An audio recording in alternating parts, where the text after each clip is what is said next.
हाँ, तो बच्चा आज पढ़ेंगे नर जनन तंत्र। ठीक है, ठीक। मेल में बताए थे कि पिछले क्लास में कि एक जोड़ी टेस्टिस होता है, मतलब एक पेयर होता है। ठीक है ना। टेस्टिस में बना स्पर्म, अब बन गया तो ऊपर लेके जाएगा कौन? वसा डिफरेंशिया। हिंदी में बोलते हैं शुक्र अपवाहक नलिका। क्या बोलते हैं? शुक्र अपवाहक नलिका। उसके बाद कहाँ जाएगा ये कॉइल्ड स्ट्रक्चर, कुंडलित संरचना? अधिवृषण। इंग्लिश में क्या बोलते हैं? एपिडिडाइमिस। क्या बोलते हैं बाबू?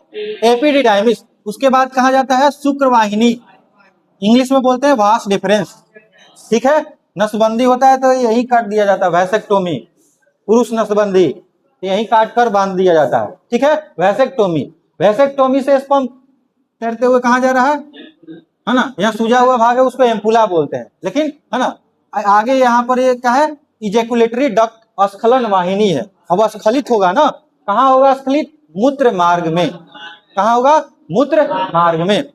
ठीक, और मूत्र मार्ग से स्खलित होगा, फिर उसके बाद बॉडी से बाहर, है ना। यूरेथ्रल मिएटस उसको बोलते हैं, जो पेनिस और सीसन के जो बाहर ओपनिंग होता है ना, उसको यूरेथ्रल मिएटस बोलते हैं। इतना समझ में आ गया, है ना। अब जो उसके बाद नर में 3 गो सहायक ग्रंथियां होती है। कौन कौन सा? पहला क्या है? शुक्राशय, शुक्राशय। फिर उसके बाद दूसरा क्या है? प्रोस्टेट ग्रंथि। फिर उसके बाद तीसरा क्या है?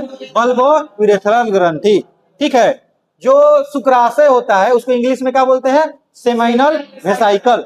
सेमिनल वेसाइकल, ये एक जोड़ी होती है, मतलब एक पेयर होता है।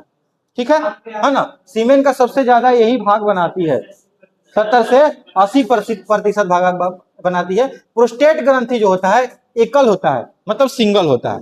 ठीक, बल्बो यूरेथ्रल ग्रंथि जो होता है उसको दूसरा नाम है कॉपस ग्रंथि। पूछ देता है, अब दे देगा क्वेश्चन कि बल्बो यूरेथ्रल ग्रंथि किसको बोलते हैं? आई तीनों दे दिया, शुक्राशय, प्रोस्टेट, कॉपस। इनमें से कोई नहीं तो कौन होगा? कॉपस ग्रंथि, है ना। बल्बो यूरेथ्रल ग्रंथि भी एक जोड़ी होती है। डन, मतलब सब जोड़ा में होगा। एक प्रोस्टेट भी क्या होता है? सिंगल होगा ना। ठीक, जो शुक्राशय होता है 70 से 80% भाग बनाता है। ठीक, शुक्राशय, है ना, एक फ्रक्टोज स्राव करता है। शुक्राशय फ्रक्टोज स्राव करता है, जो स्पर्म को एक ईंधन का तरह काम करता है, फ्यूल है ना। काहे कि पूरा गति करना है ना। मैं बोल रहा कि मेरे बॉडी के हर सेल को ग्लूकोज चाहिए, लेकिन स्पर्म को, शुक्राणु को क्या चाहिए? फ्रक्टोज चाहिए, है ना। फ्रक्टोज से क्या है कि फ्रक्टोज लेने का उसका फायदा भी है कि, है ना, पहले नंबर की बैक्टीरिया का पसंदीदा उतना नहीं है ना। ठीक है, दूसरा है कि वो बहुत ज्यादा उसको एनर्जी देता है ना। और हो गया। ठीक, और जो फ्रक्टोज होता है उसका रेप केस में भी करते हैं, पता करने के लिए, फोरेंसिक साइंस में, है ना, वो भी करते हैं। अब प्रोस्टेट ग्रंथि जो होता है सिंगल होता है, गेंद के आकार होता है, एक ही होता है। उधर से एक है, इधर से देख रहे हैं तो 2 दिख रहा है, लेकिन वो सिंगल ही होता है प्रोस्टेट ग्रंथि। ये शुक्राणु को गति हेतु होता है, माने गति के लिए जिम्मेवार है ना। आगे और डिटेल में पढ़ाएंगे। ठीक है, फिर उसके बाद आते हैं बल्बो यूरेथ्रल ग्रंथि। बल्बो यूरेथ्रल ग्रंथि, जैसे यहाँ पर हम बताएं कि शुक्राणु आया एकदम इसमें आ गया, ऐसे नहीं आता है। सबसे पहले कि आप पहले देखिए, यूरिन जो है अम्लीय होता है, उसका पीएच अम्लीय होता है, तो पूरा माहौल क्या है? अम्लीय। जैसे ही स्पर्म आएगा वहीं तड़प के मर जाएगा, वहीं तड़प के मर जाएगा।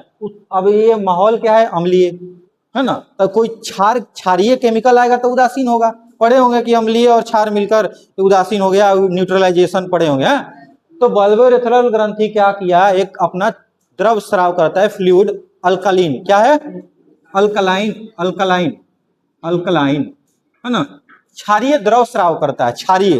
अब ये, है ना, स्पर्म निकलने से पहले तो क्षारीय द्रव स्राव हुआ, ये पूरा माहौल अम्लीय है, तो क्षार और अम्ल मिला के एकदम न्यूट्रलाइज हो गया, कोई दिक्कत नहीं।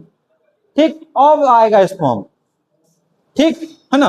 एक और काम बता रहा हूँ, बल्बो यूरेथ्रल ग्रंथि जो होता है स्नेहन में भी काम करता है। एनसीईआरटी का लाइन है स्नेहन, स्नेहन वन, स्नेहन, स्नेहन, स्नेहन का मतलब होता है इंग्लिश में लुब्रिकेशन, मतलब यहाँ चिकनाई प्रदान करेगा।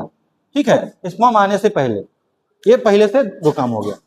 ठीक है ना। उसके बाद क्या होता है? जो मूत्र मार्ग होता है, आपके सामने बोल रहे हैं कि यूरिन भी पास हो रहा है और स्पर्म भी पास, दोनों पास हो रहा है, लेकिन अलग अलग टाइम पर होता है। ठीक है ना। तो जो मेल में होता है जो यूरेथ्रा है ना, यूरिन भी पास कर रहा है और सीमेन भी पास कर दे रहा है, ठीक। लेकिन फीमेल में क्या होता है, अलग अलग ओपनिंग होता है, यूरिनेशन के लिए अलग होता है ना, मेंस्ट्रुअल साइकिल के लिए अलग ओपनिंग है, वेजाइनल ओपनिंग बोलते हैं। हाँ, ये आज पढ़ लिए हम नर जनन तंत्र के बारे में, ठीक है। Thank you.